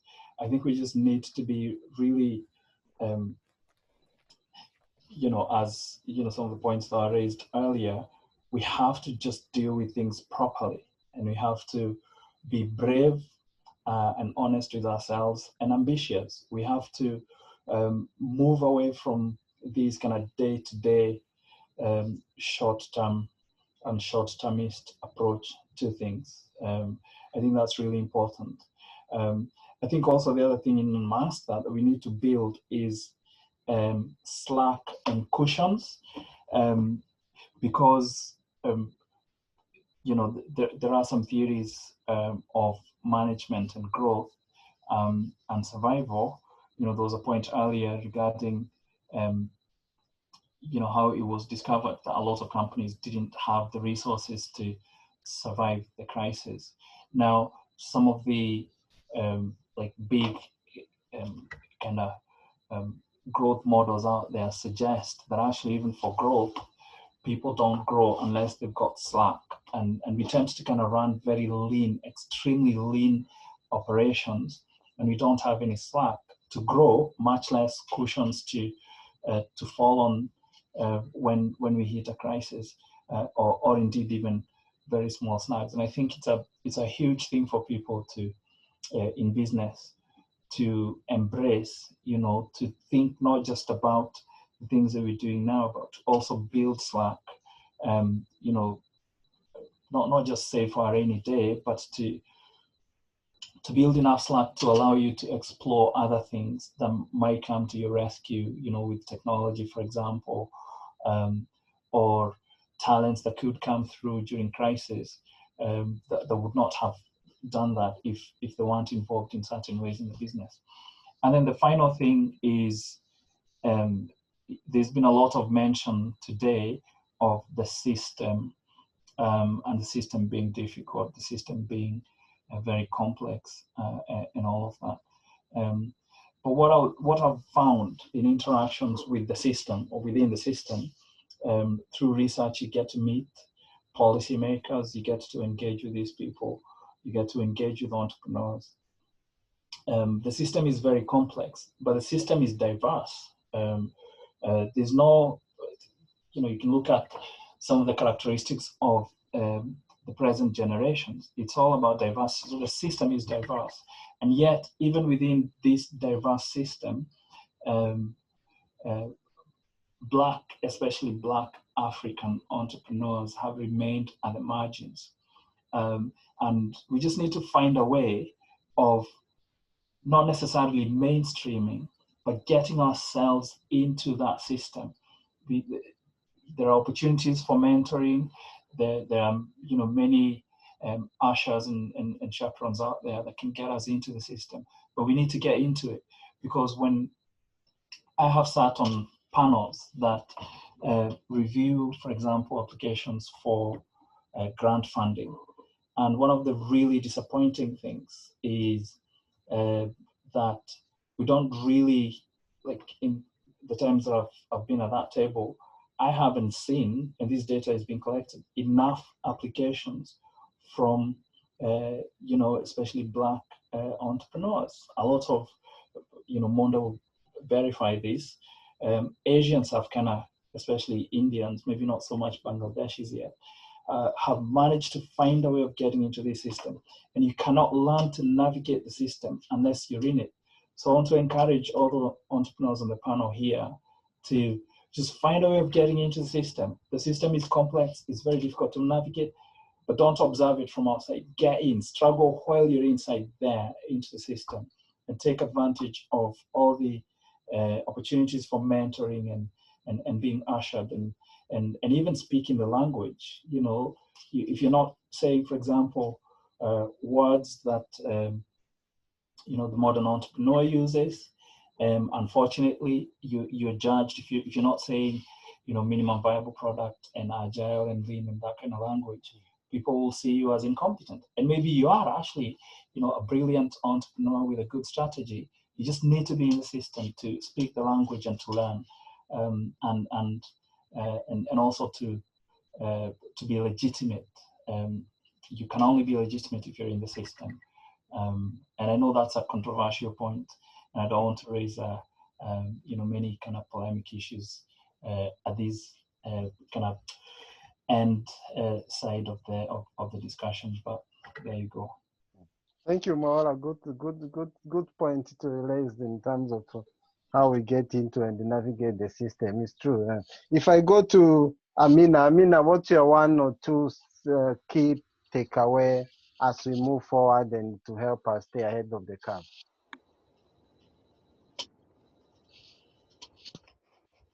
Thank you. Thank you. I think I just have two very quick points, and one is being bold. We need to be bold. We need to be able to rather than looking at our businesses as small business. I think, as Julian said, we need to think big, and we need to be able to go, and also reducing the fear and just disrupt, and if you can, because most of us very educated, very intelligent, but we need to be able to push ourselves to get into those places like Dr. Mwaura has said. The second point that I want to touch on again is the resilience aspect of it, because we move a lot from a business. It takes a while for a business to sort of like grow and set up and the systems. And if we try something for a year and it doesn't work, and then we leave it and go and try something else, we'll always be a startup. But we need to be able to stay in and stick with it. And whether it's within a job or within the business, let's stick with it and look up and always look for going forward. Thank you, Amina, for that 2 points. And if I go to Katrina, what's your key takeaway in terms of we can adopt from you to help us and stay ahead of the curve and be able to navigate the situation as I think that the first thing would be to accept the fact that the way you've built your business up until now is not going to stay the same. So I think sometimes why it feels so traumatic is because we want to continue building how we have. And the minute you accept that actually things have changed and they're not going back, a weight will be lifted. So that's the first thing. The second thing I would say is look ahead from the perspective of there's so much noise and there's so much negativity, and rightly so, it's terrible times, it's unprecedented.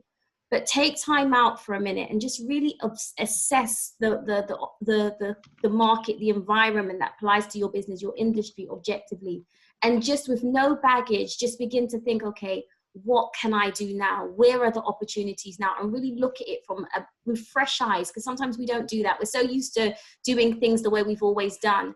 And so this is what happened with, if you remember companies like Blockbuster or Kodak, they were pioneers of that time, but because they couldn't get past the fact that things had changed, they got left behind, and companies like Netflix, took over. So I would say just accept that things have changed and look objectively, and then think of what is your next step, just one next step, because it's so busy right now. It's so overwhelming right now. You just need to bring some simplicity. So as much as I'm all about strategy and you need to think strategically, you have to keep it simple as well. So that's what I would say. Thank you, Katrina. How about Ashedu? What's your final thoughts and the key takeaway? Yes, thank you, Eugene. I'd like to sort of start by responding to a statement or an observation that Julian made. I think we need to actively and intentionally address the inherent distrust that we have in ourselves, because we have this mindset that of somebody else is trying to undo me. That's why Captain Tom could raise 32 million pounds in such a short space of time, and we can't raise 5,000 pounds in a year because nobody trusts what the money is going to be used for. So I thought, I'd respond to that very quickly. I think there's just 3 key points that I'd like to leave us and myself with. One is that we need to be able to value and amplify the talents within our groups and our communities. We're very poor at doing that. So until we learn to actually value and talk up rather than talk down, we will go through this continuous cycle of what can we do within our communities to build resilience, to empower ourselves, to build capacity. It's a regurgitation of the same issues, but with different language as we move along the years. So I think that's one.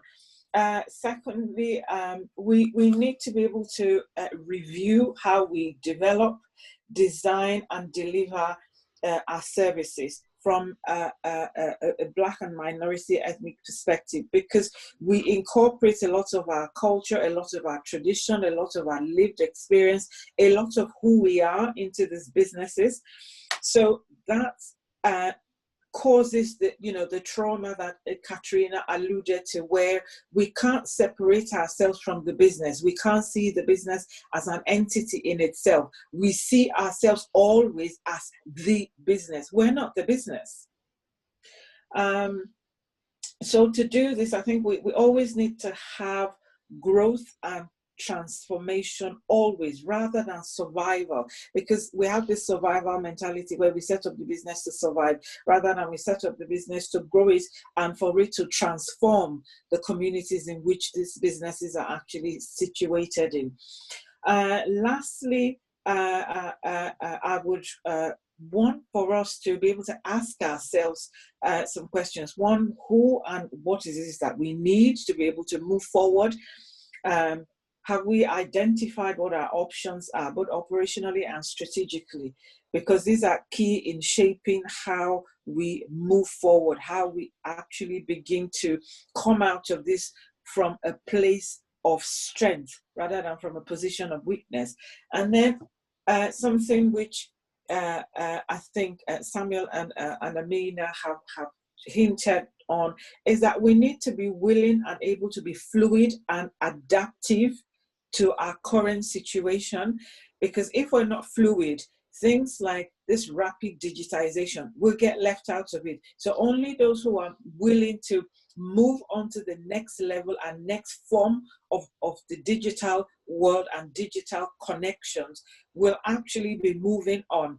Most people will kind of just get left, you know, by the wayside, and that is something we don't want to happen. Thank you. Thank you, Ashedo. How about you? There we go. Julian, what's your last thoughts and before we wrap up? We can't hear you. Okay, I can hear you. Eugene, you muted me, so you're not going to hear me if you mute me. So my apology. Okay, what's your last thought before we wrap up? Apologies gracefully accepted. Eugene, you've made me very happy. I've met some incredible men and women today. It's been a tough 3 months, so just having this conversation today, it's fantastic. Because leadership is sometimes some people are born leaders, some people actually have to earn it and learn it. Having a conversation with a group of very diverse group of African Indian men and women is fantastic. So there are two things that we have to realize. We have the academic and professional competence to compete with the best in the world.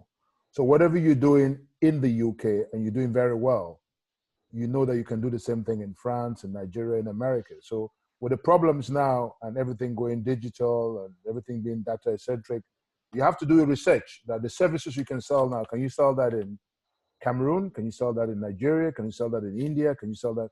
And the answer for me is yes. For example, NHS. It's very clear now, COVID-19, a lot of countries that have a weak national health service. So people who are professionals in that area, already there's a market for you. For those people who are trying to open new businesses, it's clear that in certain countries, they don't have the available information to be able to open a business, to use accountants, to use bankers. So when the government says we're going to fellow, you have all the documents to show that you qualify for following. So again, we need to use our accountants, our bankers, our lawyers as best. But for me, the last but not the least, if you're going to fail, you should fail quickly so you could start succeeding, because there's no success without failure. There's no gain without sweat. So I think for me, what I've learned from this actually is that we all have the skill set. We all have the experience to be able to transform and transfigure our business to make money. So from my own personal, professional perspective, I think COVID-19 has been a godsend in the sense that you just have one skill, but you can cascade across multiple national territories and make a ton of money. So my advice would be that if we can have this as regular as we can have, it's fantastic. And for those who are listening, is that there's always light at the end of the tunnel. And this is just showing the weaknesses of the system that we thought was fantastic. This has also showed opportunities that we can go and maximize. Thank you. Thank you, Julian. Well, quite a lot to take away. I hope you find that the discussion has been thought-provoking. Some of the key takeaway I've noted that we can take with us is we need to adopt technology, embrace technology, redefine success and growth from Monder, embrace agility and resilience, be brave, do things properly, especially complying with the regulation and the rules from Samuel. And also other things, we need to grow and explore new things and get into the system to benefit within the systems instead of trying to benefit the system from outside. Stay bold and think bigger. Business will never be the same, and of course we need to accept the change. From Katrina, we need to reassess market objectively for opportunities. Of course, we need to value ourselves and the community to be able to grow. Quite a lot of things, move away from survival to growth and transformation. And of course, we need to remain agile and adaptive to the moving trend and as the situation evolves. Go global. If we can do things here, we can go international. And of course, fail quickly and realign. And so those are some of the things that we can take away. And hopefully, you find the discussion this evening very useful and insightful. You've learned a lot, and we'll continue to host this kind of discussion on a weekly basis to encourage more people to share the learning and of course, the resources and some tips to help us navigate the situation as we emerge into the new economy. Thank you so much, man. Sincere apology, we've gone beyond, but I hope you find it was the time well spent and you ran a lot and have a good weekend and stay safe and look after yourself. Thank you so much. And thank you, everyone. Thank you, Eugene. Bye, everyone. Thank you. Thank Bye. you. Bye. Dr. Mwaura, I like Calabash. I spent 1 year in Glasgow, so I know the place very well. To my channel, I used to eat a lot of meat there, which was not good for my stomach. But